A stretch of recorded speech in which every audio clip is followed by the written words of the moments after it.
Hi, this is Rabbi Chaim Kaufman, and I wanted to make this video about a topic that people have an issue with, and that is, why do the Orthodox not accept non-Orthodox conversions, whether they be Reform, Reconstructionist, conservative, whatever denomination, whatever denomination it is. Why is it that we the Orthodox, do not accept a Reform or conservative conversion? Now, you have to keep in mind, one thing, as we delve into this topic, and that is, up until 200 years ago, everybody was Orthodox. It might come as a shock to most people, but the Torah was universal. There wasn't, you didn't have these splinter, quote unquote, splinter groups. They were a manifestation of the 19th century, or the late 19th, 20th century to quote unquote bring Judaism into the modern world. But prior to that, you never had that issue. There were no deviants, of these other so-called groups. So if we go back in time, right? You go back in time and we look at the authenticity of the Torah. Now, the Torah, when God gives the Torah to the Jewish people, right? The Torah was given in front of 600,000 men between the ages of 20 and 60, not including women and children. So we're speaking about approximately 2 to 3 million people, which no other so-called religion makes that claim, because they can't, obviously. And if we pass it down generation to generation, and there are many, many different things that we do that we commemorate, from the giving of the Torah, pointing, all these mitzvahs and everything else, it was given in front of everybody, right, in front of the entire Jewish nation at that time. The Christians, Muslims, both agree this event occurred. So if you go back and you look at Exodus chapter 20, and you go through the Jewish people getting the Torah, now, no matter how you slice it, if you're going to look at it, you have to analyze it in the following way. And that is that God gave the Torah to the Jewish people, and that's it. He gave them all the mitzvahs, right? God entrusted his prophet Moses. Moses himself is a scribe. He's not allowed to change or rewrite anything, not allowed to add or subtract, as the Torah says in the book of Deuteronomy. And how do we know Moshe is such a great prophet? Because God tells us. So we're going to go in a leap here, but if we're believing that the Torah is divine,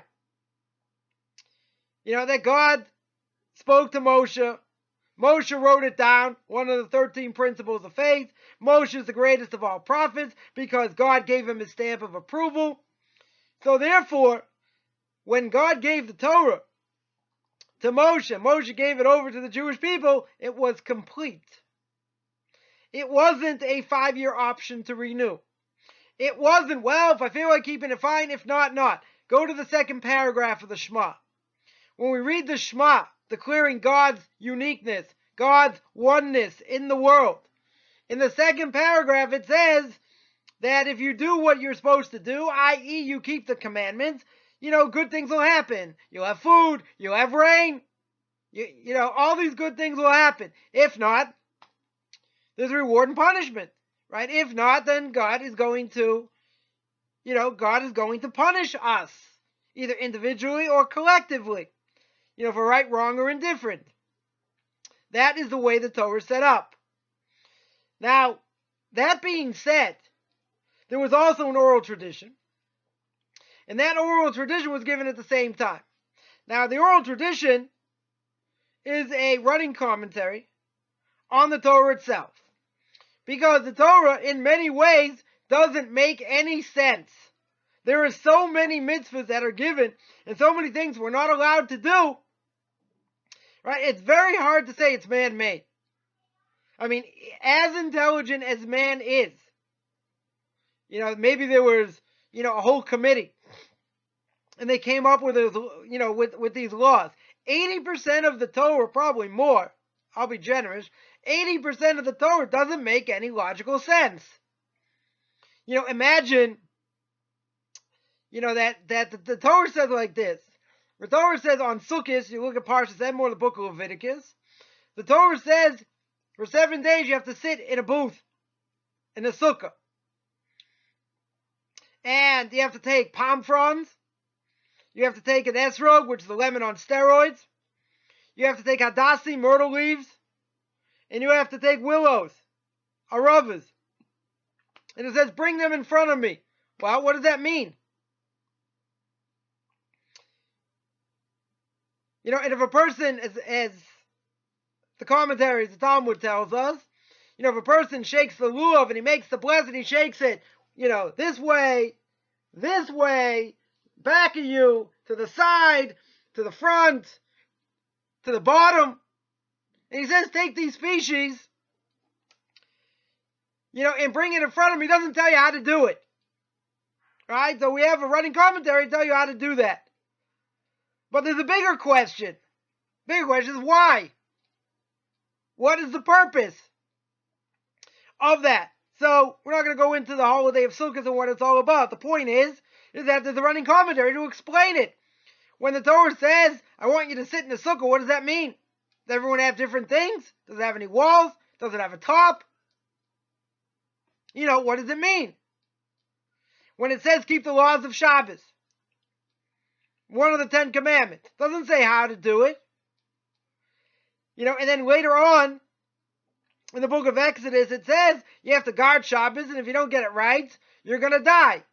And not only that, you get spiritually cut off. So what does that mean? Oops, I didn't tell you about picking up sticks. Ah! Well, you didn't tell me that. You told me that's one of the categories. So there has to be an oral tradition. And without an oral tradition, we would never know what to do. So if you go anywhere in the world on Passover, on the 15th of Nisan at night, anywhere in the world, whether it's in America, whether it's in South America, whether it's in Europe, whether it's in Africa, everybody's going to have 3 matzahs, 4 cups of wine, bitter herbs, charoset, and the cup of Elijah the prophet. So if it wasn't universal, people would be doing their own things. So, but you see throughout the last 3,000 years, that's not the case. You don't see people doing whatever they want.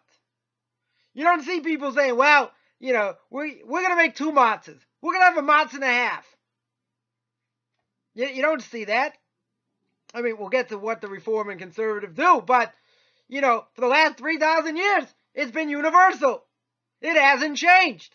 Now, certain things we have to understand in the context and have to explain it, and for that generation, meaning that the Torah says you're not allowed to light a fire on the Sabbath, on Shabbos. Now, there's a question, the last generation, what about electricity? Does electricity consider like fire? Right? So everybody holds it's considered like fire. What category comes under is a question. But everyone agrees. If you take a match, and you put it up against your hand, it's going to burn. If I take an electric stove and I turn it on, I put my hand right against the stove. When it's piping hot, I'm going to get burned. If a person uses a gas stove, same thing. It's like fire. So someone would say, but electricity really isn't like fire. If I turn on the light, turn it off, doesn't really matter. Who cares? Right? How can it be like fire? So I said, okay. You want to say it's not like fire. I got a great idea. Undo the socket. Right? There's a little screw there. Take a small screwdriver. Unscrew the plastic thing in front of the socket. And then take the screwdriver and stick it in. You're going to say, what am I, an idiot? If I do that, I'm going to get electrocuted. But you're not doing anything. I turn on the current, off the current. What's the big deal? Even if I turn off the current and I stick it in, guess what? You're going to get zapped. You can try this at home. I wouldn't recommend it, but that's what's going to happen. You are absolutely going to get zapped. So we need an oral tradition. And that oral tradition hasn't changed. It's been passed down generations, kept the Jewish people who they are. Now that being said, those words of introduction, let's now understand what is the purpose of conversion. Now, a person, a non-Jew, has no obligation to convert to Judaism. If they want to, they can, but they have no obligation, and they can certainly keep the Noahide laws. Right? There are 7 Noahide laws that were given to Adam and passed down to Noah. That's called the 7 Noahide laws. But there are many more than 7. 7 is just sort of an umbrella. Right? But there are plenty of things within the Noahide laws that a non-Jew can do, that they're not even aware of. But this is about conversion. So now, if someone comes in from the outside, they want to convert to Judaism. Now, if they want to convert to Judaism, what do they have to keep? Well, they have to keep whatever a Jew keeps, whatever a Jew is supposed to keep. So you work your way through the Torah, got to keep this, got to keep Shabbos, got to keep the festivals, even the rabbinic ones, you got to keep the fast days. You have to make blessings over food. Before blessing, after blessing, laws of keeping kosher, can't speak lashon hara, can't speak badly against someone else, you can't steal, can't murder, like all these different things that the Torah obligates you to do. Now a Jew, he's got a choice. If he wants to keep it, he can. If he doesn't want to keep it, that's his choice. He's got free will. He'll pay the price for not keeping the Torah. Okay, God will judge it however he judges it. A non-Jew does not have that luxury. We don't give the non-Jew the option. Well, if you feel like doing it, that's okay. If you don't feel like doing it, that's also okay. However much you want to keep is okay. You see, for Jews, they have that obligation. They're born with it, whether they like it or not. Whether they choose to do it or not, again, everyone's got free choice. You can make the right choice, you make the wrong choice. You go against what the Torah says, you're in trouble. No question. Right? Go through the entire Torah. Tell me that doesn't say that. It's all over the place. Do this, everything will be fine. Don't do this, you're in big trouble. Right? A good part of the book of Deuteronomy speaks about that. Be that as it may, a non-Jew coming in, it's not a 5-year option to renew. It's not, well, again, I feel like doing it. You keep some of it. You keep a little of it. When God gave the Torah, right, this is going to be a trick question. So think very hard. When God gave the Torah, drum roll, when God gave the Torah, did he split up the Torah in any way? According to what the Torah says. Did he say if you want to keep some of the mitzvahs, that's not a problem? If I don't understand it, I can chuck it. Does it say anywhere in the Torah that you're allowed to do such a thing? Again, this is a trick question, because it doesn't. The Torah is clear. This is the law. This is what you have to keep.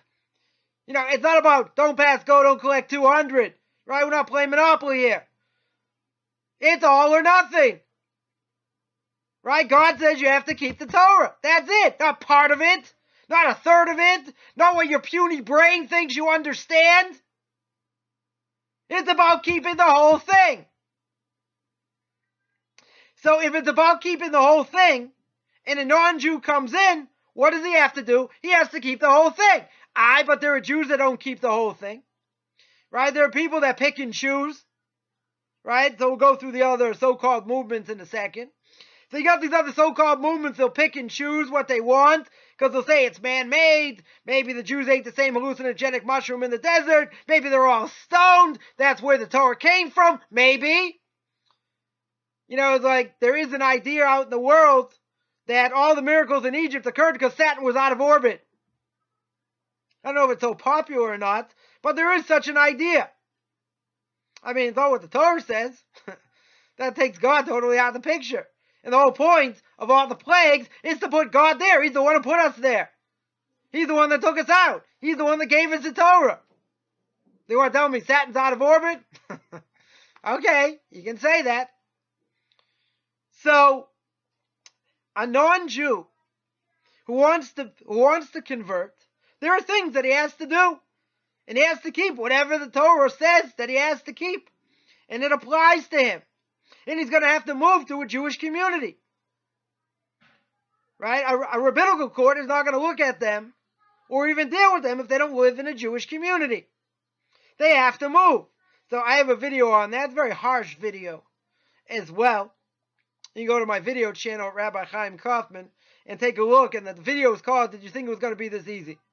It's all about people that have difficulty moving into a Jewish community and why the rabbinical court process is so difficult.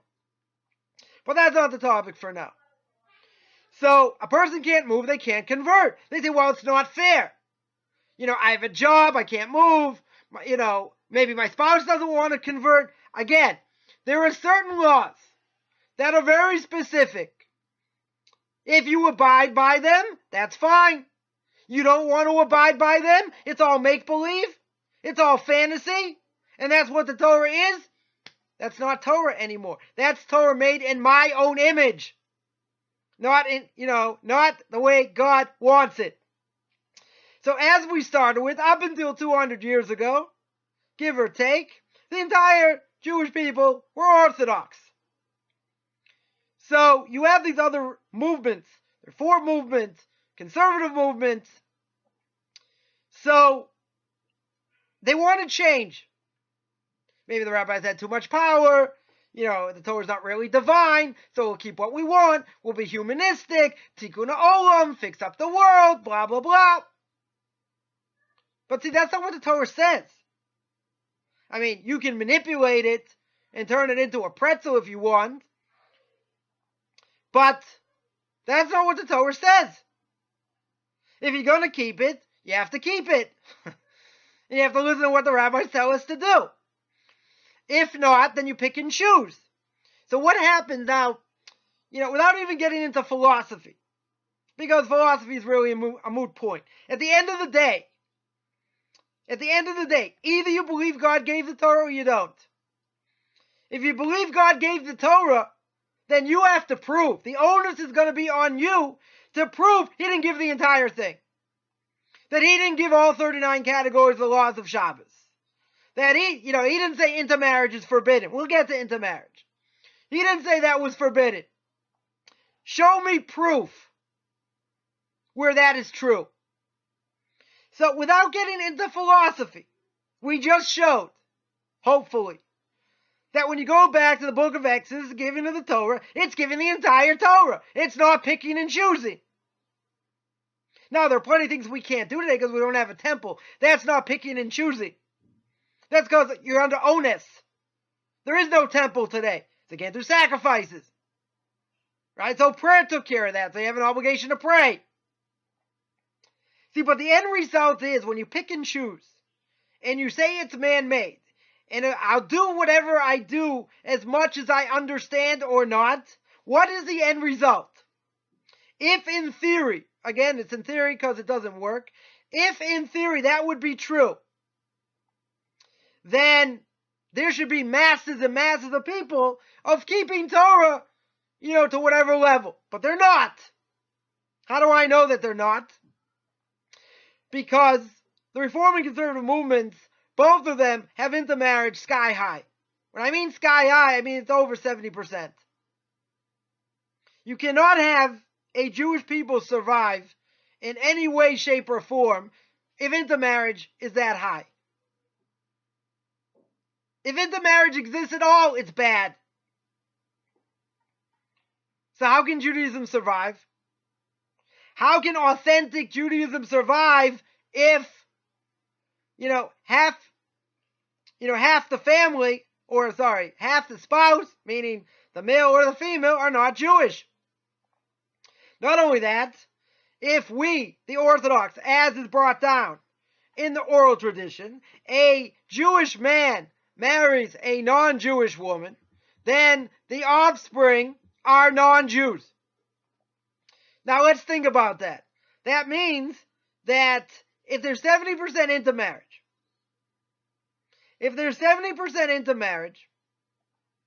and let's say half of those people that intermarry are men, Let's just say half.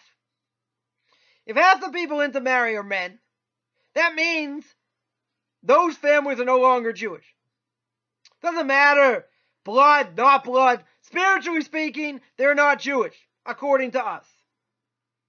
So what does the next generation look like? It's a disaster. It's more than a disaster. It doesn't exist.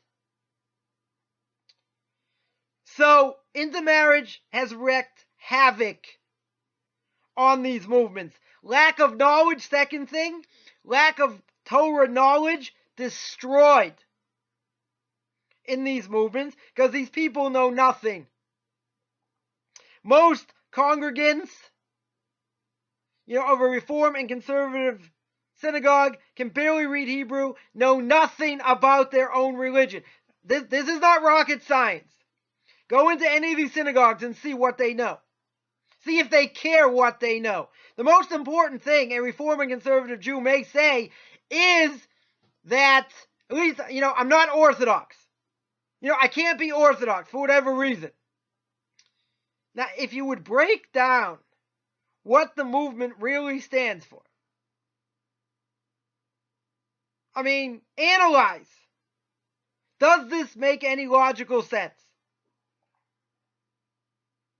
Most people would say it doesn't make logical sense. If the Torah says you have to keep it, where do you come off by doing whatever you want? You're going to say, well, the Orthodox also do whatever they want.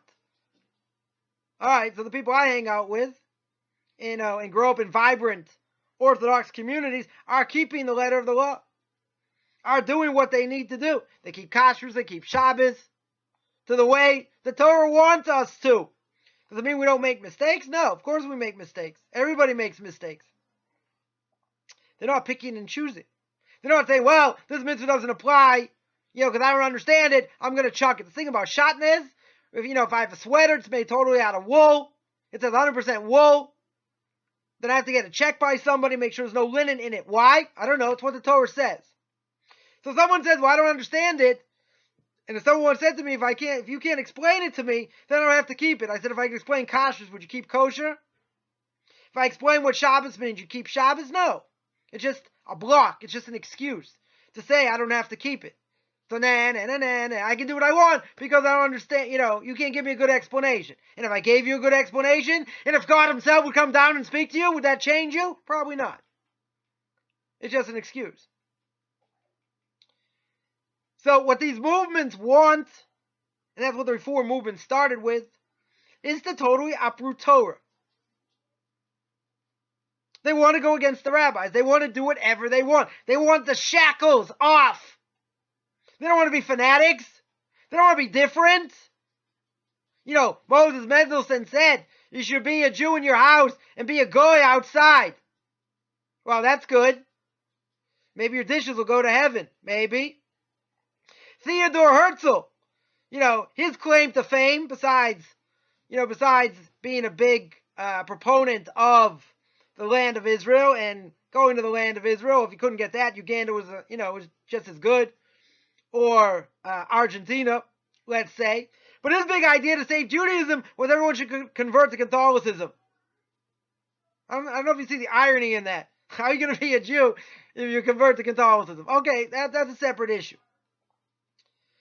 Right, but they've made all these innovations that have no basis. It's all because of, it feels good. It's all because, it's too hard. Or it's all because, well, maybe I have theological questions. Well, why don't you get theological answers?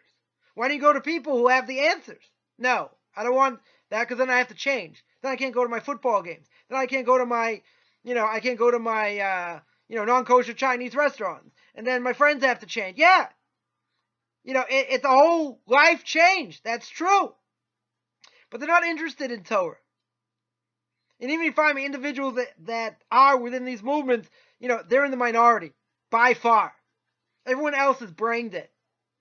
When I say brain dead, the most important question they may ask is, I put ketchup or mustard on my hot dog. That's where people are holding. They're not interested in truth. If they're interested in truth, go back to Exodus chapter 20. Right? Go back to the fire and brimstone, what happened at Mount Sinai. Go through that whole thing and you show me. Right? You show me where we deviated. Where the deviation comes from. Find me oral tradition. Find me something where, where it's going to be brought down. I don't have to keep it. That's what the Christians say. They say we're not chosen anymore. The covenant doesn't apply to us. Reform and conservative Jews are not saying that. They're saying, I don't want to do it. They're saying, I'll have a Hanukkah menorah. I'll go to synagogue maybe on Rosh Hashanah Yom Kippur. I'll have a Passover Seder. I live in America. I live in South Africa. I live in other places. I'm mixed among the non-Jews. I want to stand out even more. Okay, certain things I'll do. Fine. I'm not going to do more than that. Why? Because I'm lazy. And I'm apathetic. And the reason most people are apathetic is the garbage they put in their bodies makes them apathetic. So, if you're part of a movement like that doesn't believe the Torah is divine, doesn't believe that we have an obligation to keep the mitzvahs, and they feel I can do what I want, let's say, for argument's sake, let's say they're right. Let's say you have the ability to do so. And that's really what the Torah meant. You can pick and choose and do whatever you want. Let me ask you the million-dollar question. Right, again, this is also a no-brainer. According to what the movements are doing, passing down Jewish ideas and, Jewish philosophy, the way the Torah wants you to think. The question is, are they successful at what they do?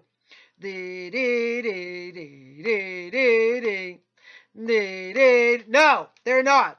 Why? Because we just said, most of these people know nothing about their own religion. They are totally ignorant. Not only that, most of them are intermarried. If they're intermarried, even if the woman is Jewish, so the child is also Jewish, right? That's also true. But how many of those children that come from intermarriages, even if the child is Jewish, actually get a Jewish education? 20%? That's probably the number. So even if you have it the other way and the kid's a Jew, what are the chances they're going to stay as a Jew?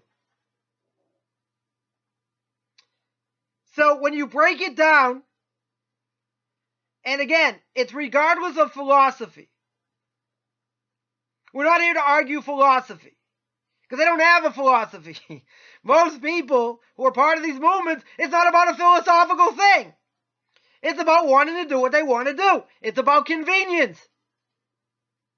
What? Friday night, Gabe Sembit of the NBA Finals, I got tickets, I'm not going to go?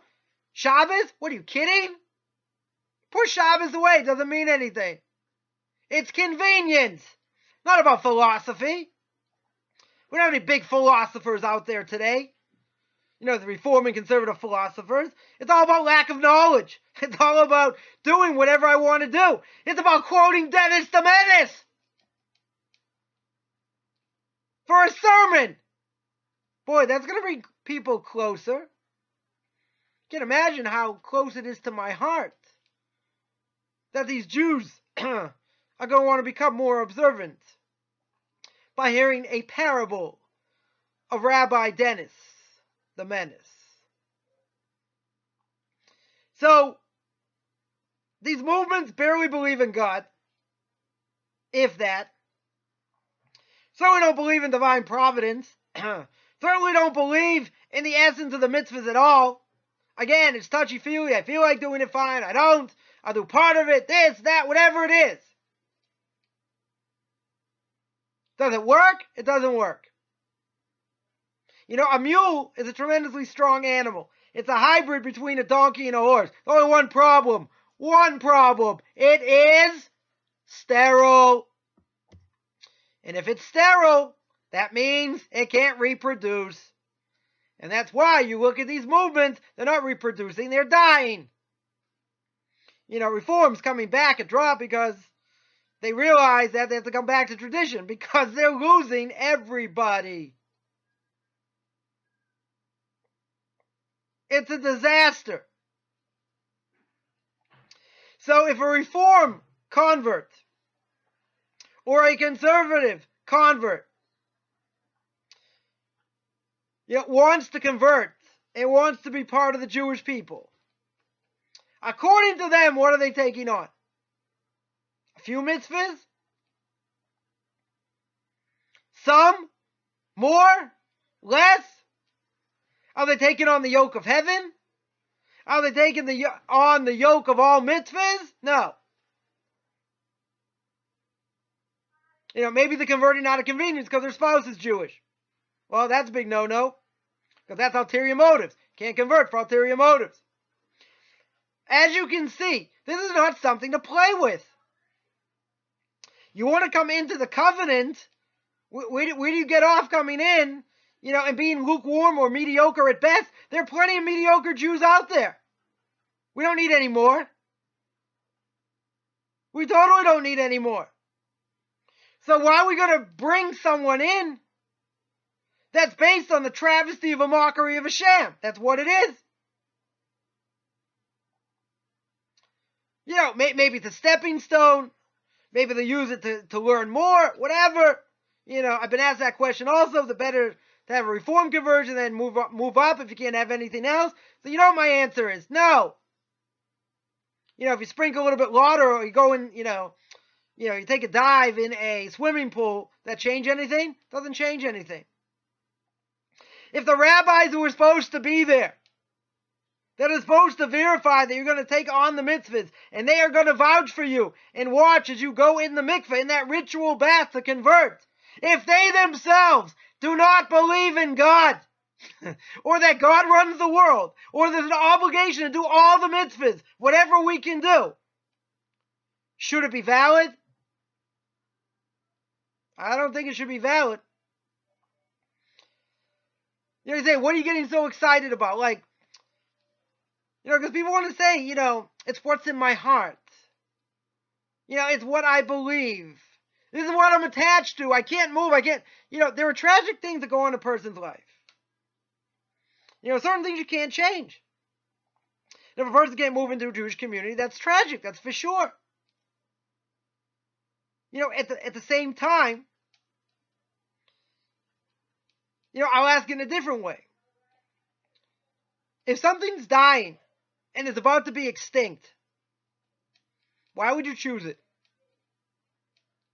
Why would you want to be a part of it? It's dead. Just lacking burial. Why is someone going to choose it? Well, I want to have some level of Judaism. I want to give my kids something. That's what you're born into. So someone once said to me, you don't pray in our synagogue anymore. I said, that's right. I'm not a Hindu. They go, what do you mean? I said, well, if you're born a certain way, you stay a certain way. Stay in certain castes. You can't go up, can't go down. So we're not Hindus. We've got free will. You can choose to go up, go down, be better, be worse. Person doesn't stay the same. But when you're coming into a religion, I don't know other religions, that would do this. Say, I'm going to be a Hindu, but I'm only going to do a little bit. They also have ritual and things you have to do. I don't know, where do you see compromise being made? By the Muslims, you see this compromise? There isn't compromise. It doesn't exist, except by us. You say, all right, I want to be a Jew. It's my lifelong goal. This is that. This is the truth. And then you just make a mockery of it. I'm going to come in and get 20%. Again, show me within the Torah that a person can do that. A Noahide can do as much as he wants. He doesn't have to convert. There are plenty of things that they can do. Just they can't do certain things like a Jew. But they have a tremendous amount of leeway. They have all these things thrown at them. They have to keep what they have to keep. But whatever they do want to keep, they want to keep Shabbos, they can keep it up to a point. They can't do exactly what a Jew does. There's a tremendous amount of leeway. A Jew doesn't have leeway. I know it's going to be very unpopular. But God said it, we do it. That's it. That's how we got the Torah. God didn't say, well, if you feel like doing it, it's a 5-year option to renew. He didn't say that anywhere in the Torah. So the point is that if you got people that don't believe in it, why do you want to be part of it? And why should we accept it? We have been holding the Torah for the last 3,000 years, which it hasn't changed. And if it wouldn't be for the Orthodox Jews today, Judaism would disappear. It would absolutely disappear. Because they're the only community that's growing in numbers. You can say, well, because you have a high birth rate, whatever. But you see, if you don't believe in it, why are you going to keep it? So I gave someone the following analogy. You wear tefillin every day. You wear these phylacteries, these black boxes, whatever you want to call them, right? Every day except Shabbos and festivals. You want your kid to wear them also. You want your son to wear them. But your son says, Dad, that's a great idea. But I'll give you an analogy. Let's look at ice cream. You like chocolate? I'm very big in vanilla. Maybe peppermint stick also, right? Vanilla chip, whatever. We like different things.